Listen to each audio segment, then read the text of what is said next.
Welcome, everybody. Hello, coming at you live from New York. This is Spirit Matters, your daily spiritual check-in with the Bhakti Center. My name is Dal Gurunga, and I'm so happy to be here with you, along with my wife this week, Rasika Gopi. If this is your first time tuning in, please go back to the start of this week, whatever episode that was, and listen for the week. We've been having beautiful conversations, and she's been my guest this week. She's been the guest in my life for the last nearly 10 years.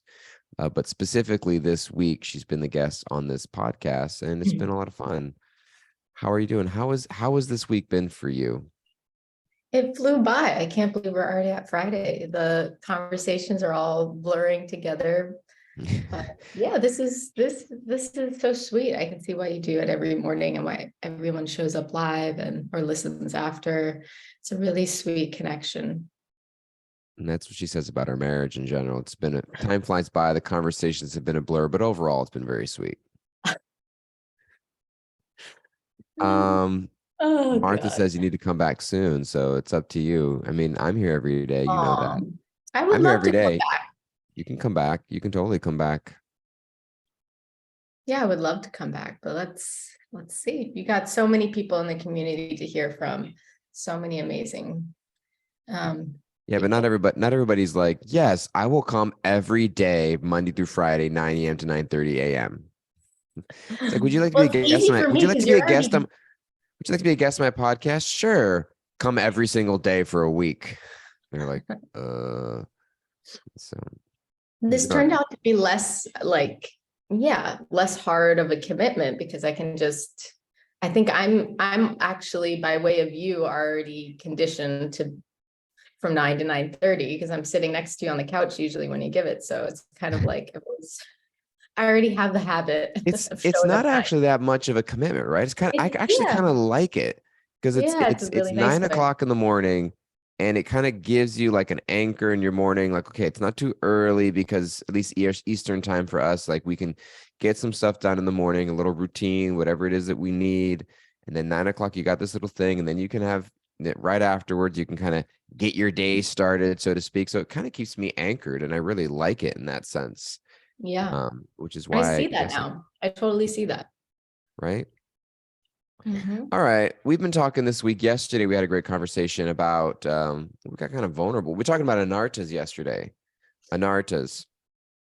Um, Anartas are the unwanted things in our heart, the things that they're kind of described in Vedic literature. There's a lot of analogies in poetry that describe them like weeds in the garden of the heart, where the seed of love, the seed of devotion gets planted like a little creeper, a vine. Did you do the countdown like the intro or we're doing that?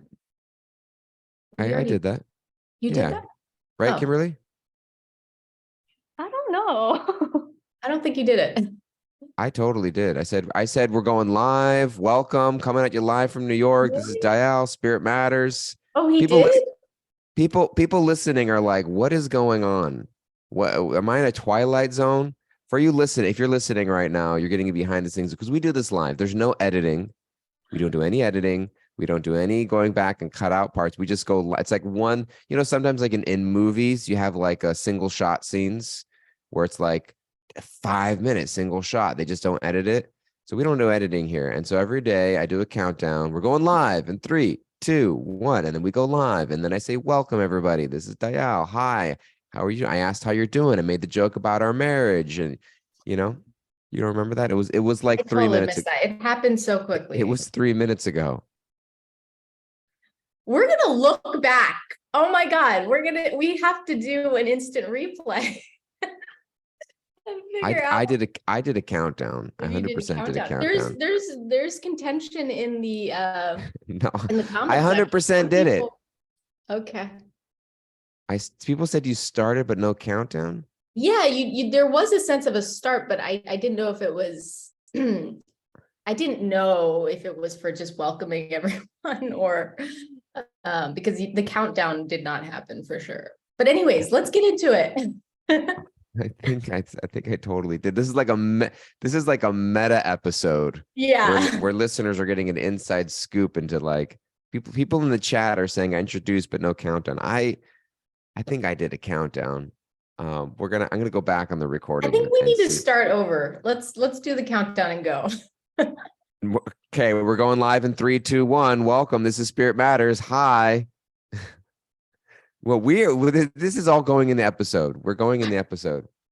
Okay. All right, moving on. We're talking about anartas. One of the biggest anartas is forgetfulness, obliviousness.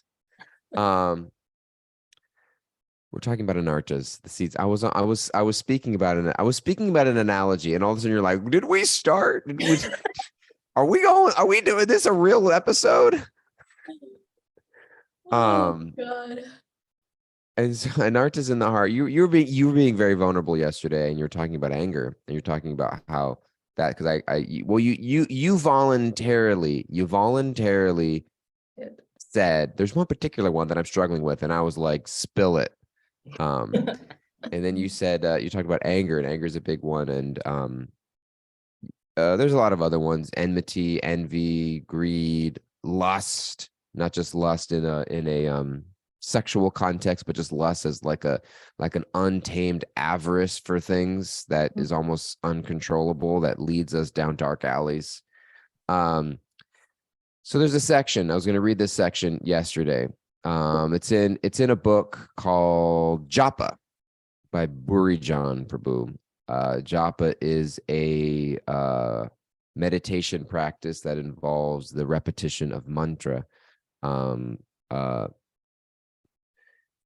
Different than kirtan, where kirtan is a musical, collective, group chanting of mantra together, call and response. Japa is a personal meditation where it's just you have your mala beads, and you chant a mantra just slightly audible enough so that you can hear it. And it's like this sound loop, but like from your voice back to your own ears, down into your heart. And it's like watering that seed of devotion in the heart. And it just becomes this little tiny sound loop that you create with yourself and super soul in the heart of meditation. So it's this whole book about how to go about that and how to do that effectively. And one of the things, if you have any type of meditation practice that you notice, is that the quieter that you try to get, the more noise the mind creates. You know, the more stillness and space you try to create with yourself, the more restless the ego becomes. And so sometimes it feels like this isn't working. I'm becoming more agitated. I'm becoming more restless. I'm becoming more crazy with my thoughts. And it's like, no, that craziness and restlessness and agitation was already there.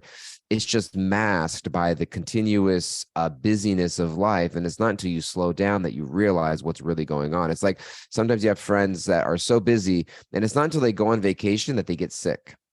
Anybody know that? Anybody know anybody who goes on vacation? And they go, how was your vacation? I got sick. It's like, oh, it's because my body was like constantly resisting, like what I wasn't allowing or giving my body space to break down because I was just going and going and going.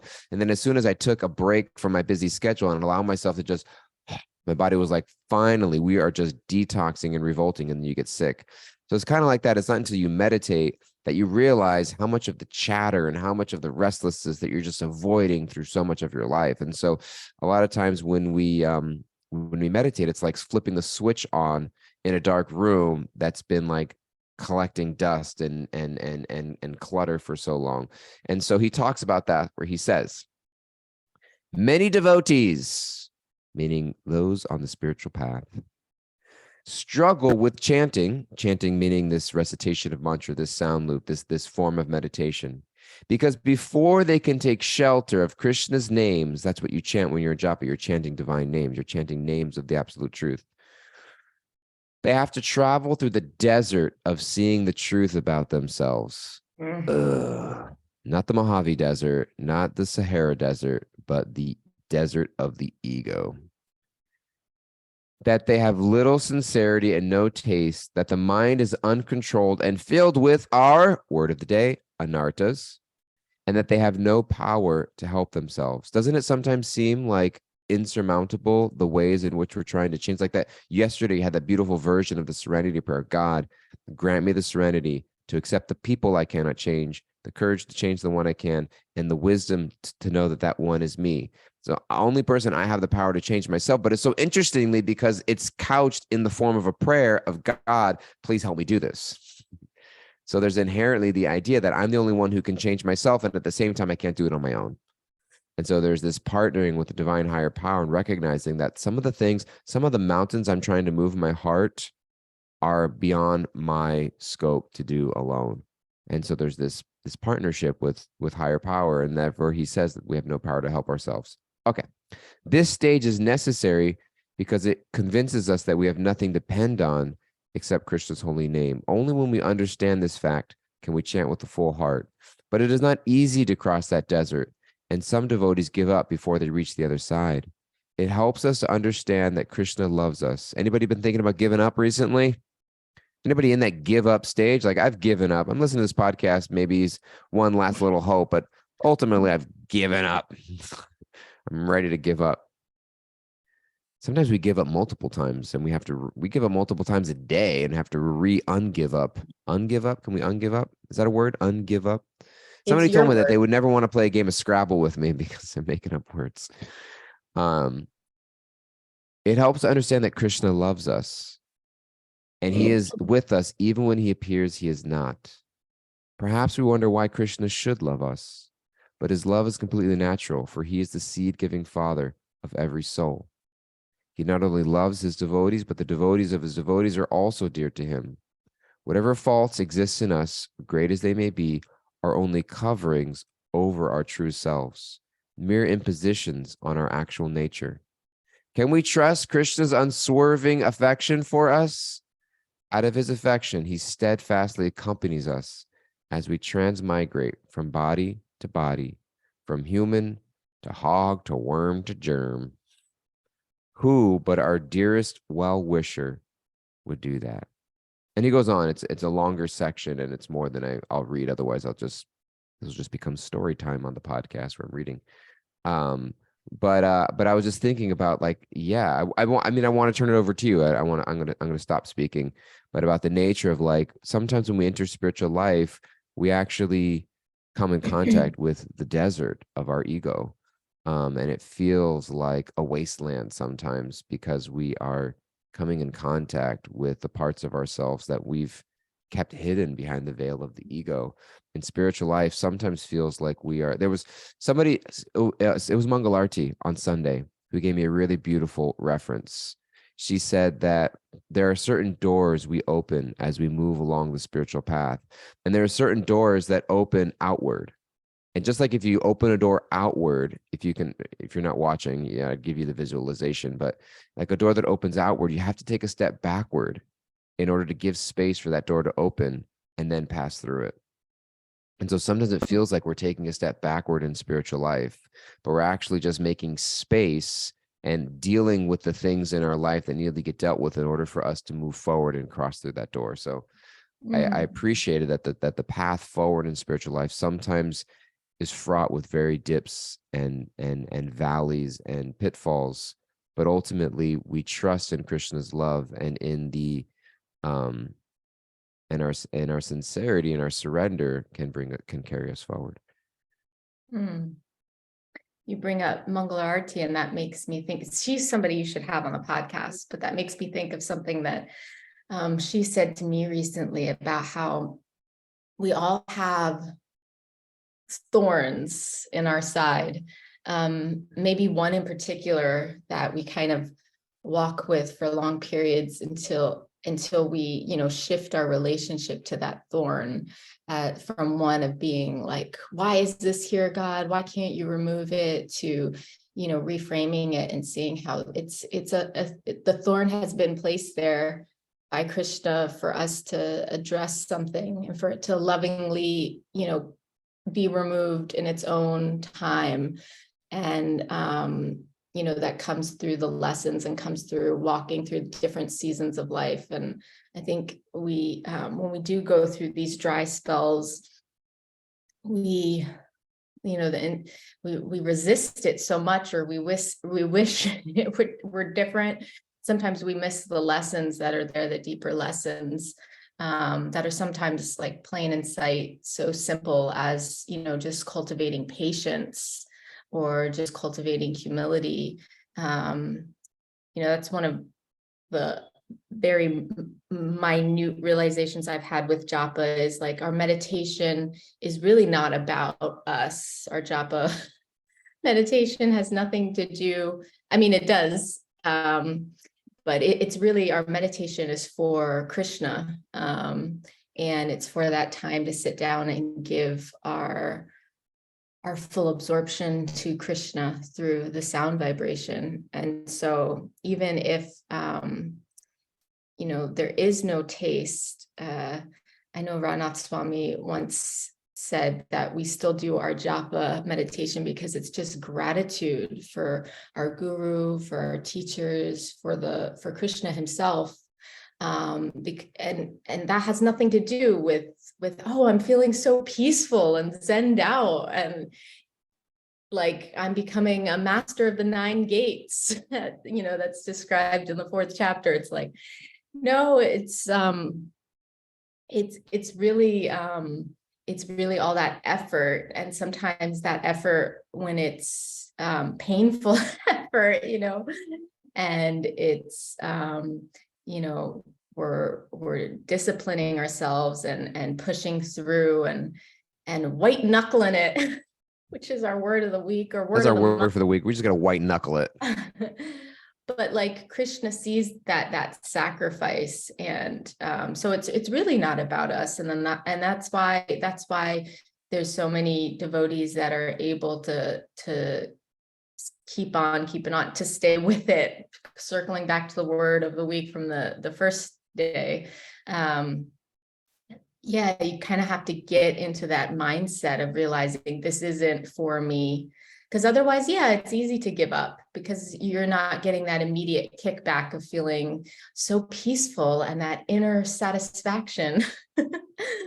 But trusting the process and knowing that this is you just showing Krishna that you're trying, and that that's all we have really to offer, is our sincerity and our effort. It goes back to that Damodar Leela that is, I don't know if you want to tell it, but the lesson from the Damodar Leela, it's quite long. It's just that there's 2 aspects to devotional life. One is our own effort, that sincere effort that we put out, but the other half of it is just grace and mercy, and being carried by Krishna the rest of the way. Yeah. I appreciate that a lot. And something that was coming up as you were talking and reflecting on the reading was something that you were referencing a lot yesterday, was this idea of acceptance that we also reference from author David Rico and his 5 A's of relationship. And I think that we were talking about, because we were talking about also anger and judgment yesterday, and the idea of accepting others and accepting ourselves. And then this passage and reflection about the idea of Krishna accepting us. And I think that really our greatest fear is rejection, disconnection. That, I'm afraid that, when we look at the desert of ourselves and our anartas, shame becomes the way in which we feel that I'm not worthy of acceptance. And I will experience rejection and loneliness and unworthiness. And I think that what this is reminding us is that, because we're talking about like effort and grace, effort isn't a way in which we raise ourselves to a certain standard, a certain bar that qualifies us for love. It's just simply the way in which we show that we're trying. Yeah. And it becomes less about doing things perfectly. Just like Krishna mentioned several times in the Gita about it's better to walk on your own lane, even if it's stumbling, than it is to try to follow somebody else's path, seemingly perfect. Because it's not about the quality of your performance, it's about the level of your sincerity. And Krishna sees that.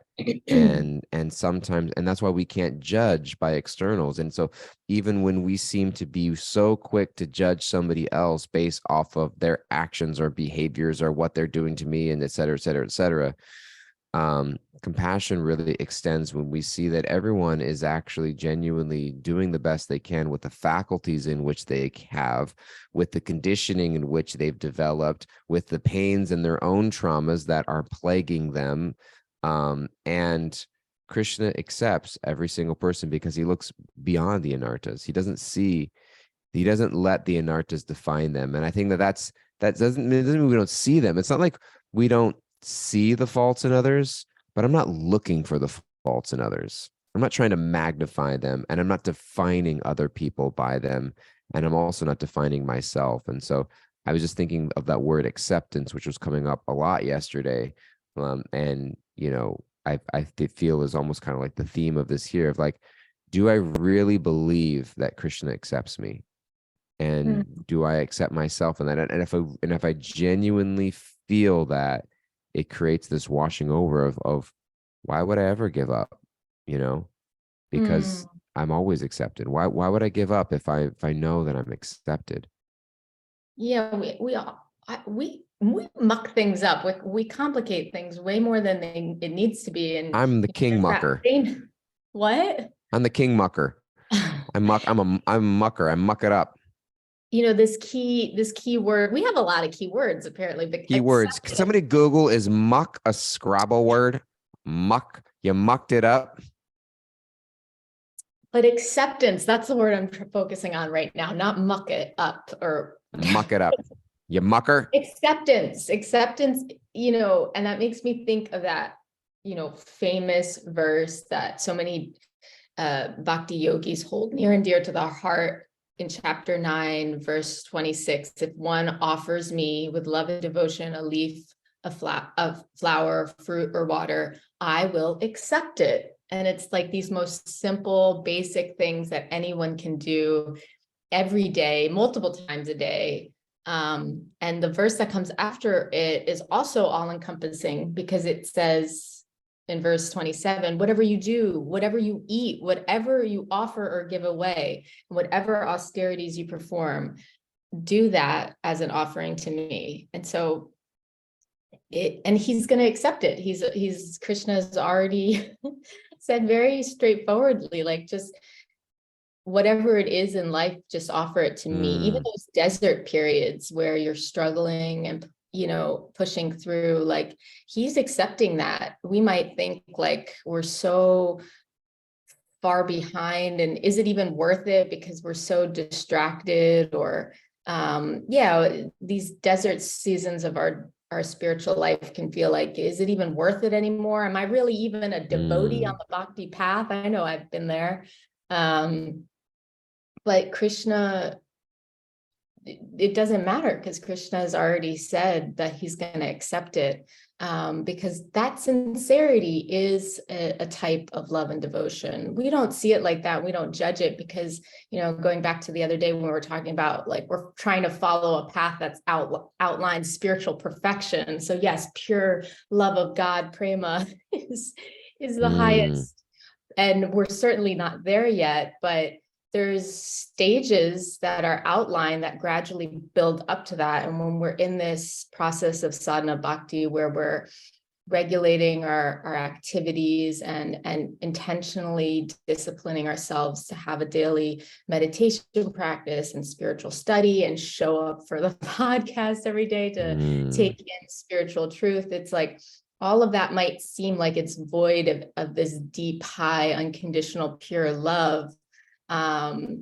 Especially when we're wrestling with so much anarthas, but that's a part of the process. Even just going, there's so many people out there in the world that, like, are just going to have anger problems for the rest of their life. They're like, they just say, that's just how I am. You hear it all the time. I'm from Jersey. All right.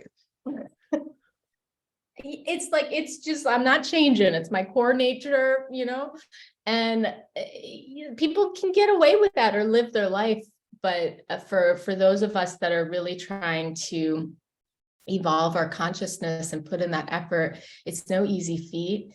And it's just Krishna accepts it. Krishna accepts that as an offering because we're doing it for him. Who else are we doing it for? Yes, we're doing it for ourselves, but oftentimes those desert periods come at the moment when we feel like, oh, I'm not getting anything kicked back here. That's like when the honeymoon ends, when you're riding high on that initial wave and you're just like, in the wonderland of it all. And then and then you come back down on the ground and you see how far the mountain peak is, and you see how many other conditionings and lifestyle habits you have, and it's just like, oh, this is not, there's a lot of things that I enjoy that I need to give up, and this is going to be hard work. And yeah, I think I'm rambling now, so I'll stop. I was thinking of that John Legend song, All of Me.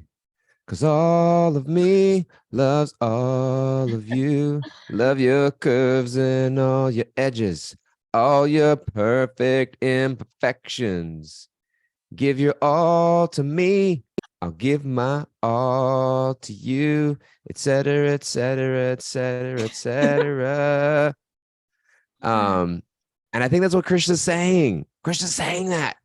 He said it before John Legend said it in the Bhagavad Gita. Maybe John Legend read the Bhagavad Gita. That's where he got his lyrics from. But I think that Krishna's saying, like, I accept you. Like, and because that's what came to mind when you read that verse 927 from the Bhagavad Gita. Whatever you do, whatever you offer, whatever you eat, give it away. Just do as it offered me. And Krishna's saying, just bring it. Just bring all of it. Just crash into me. Just bring it all to me. Just I want it all. You just bring it, and we'll figure out the change in the end.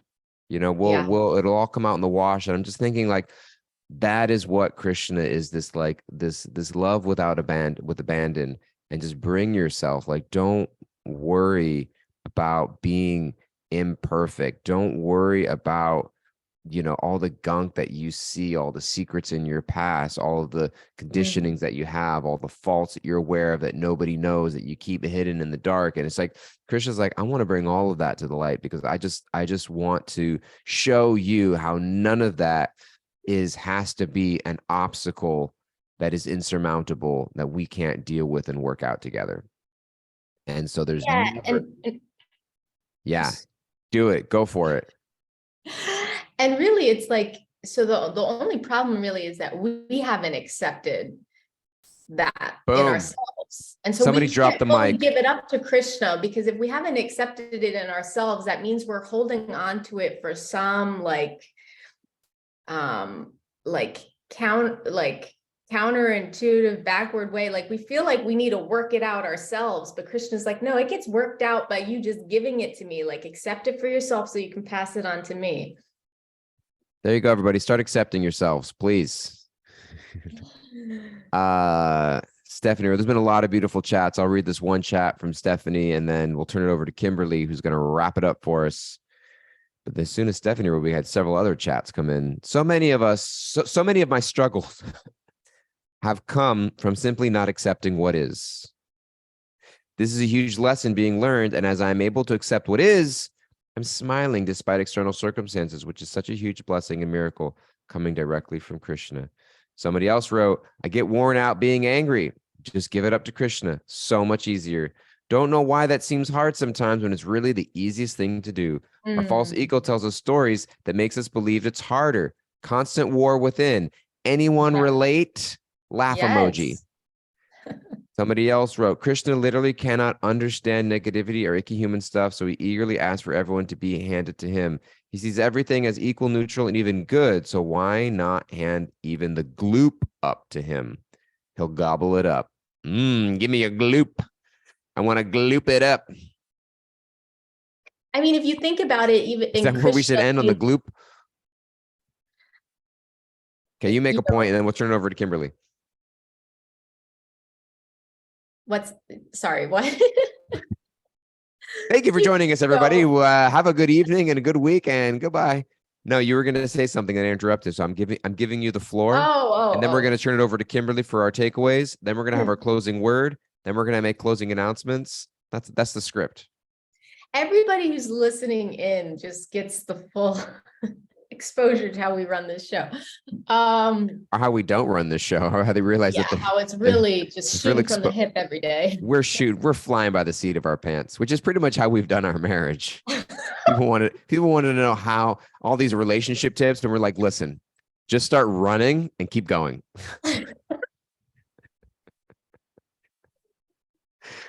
Okay, I'm gonna mute myself and you take it away.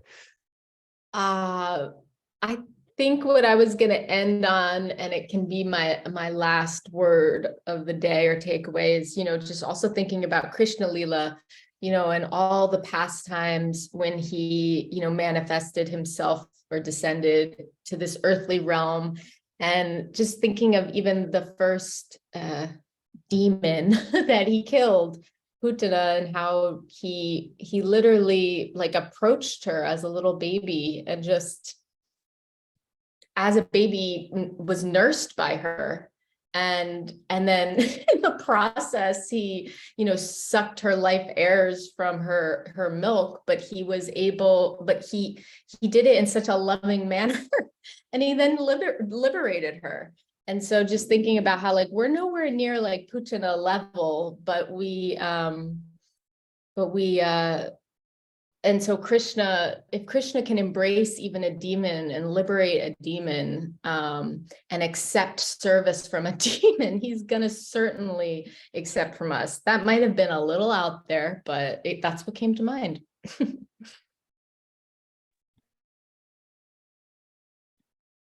You're muted. I'm muted. Thank you for sharing that with us. Kimberly, we're going to turn it over to Kimberly for her takeaways, and then we're going to wrap it up here. What do you got, Kimberly? Krishna loves and accepts us. He gobbles up all the gloop. Gloop. Gloop. Japa is a sound loop between ourselves and the super soul. It's gratitude and meditation for Krishna. Everyone is doing the best they can. Our sincerity is enough as an offering.